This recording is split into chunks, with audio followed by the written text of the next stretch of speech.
Men moviy rangman. Meni tiriklik ramzi bo'lgan osmon va obi hayotga o'xshatishadi. Balki bilmassiz, men yaxshilik, donishmandlik va sadoqat rangiman. Hattoki Amir Temur bayrog'i ham moviy rangda bo'lgan. Bu men oq rang. Tinchlik va yorug'lik ramziman. Bilaman, oq rangi deganda ko'z oldingizga poklik, beg'uborlik va sof orzular keladi. Siz meni yaxshi ko'rasizmi?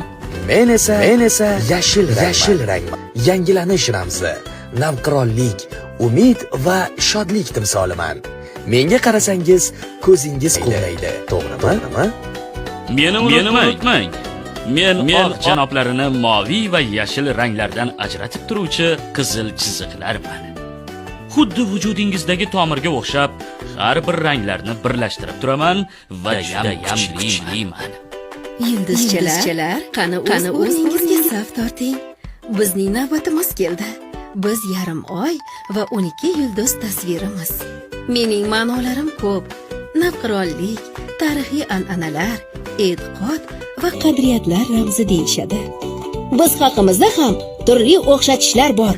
Kimdir tarixiy yilnomamizga, kimdir 12 viloyatga, kimdir 12 burchga, kimdir 12 oy davomida yulduzlar charaqlab turishiga qiyoslashadi. Qadimdan yurtimizda yulduzlar ilmi rivojlangan. Biz bu haqiqatga ham guvohlik qilamiz. Va bizning hammamiz O'zbekiston Respublikasi bayrog'ida birlashganmiz. Bayrog'imiz biz bilan yanada buyuk va chiroyli. Fikrimizga qo'shilasizmi?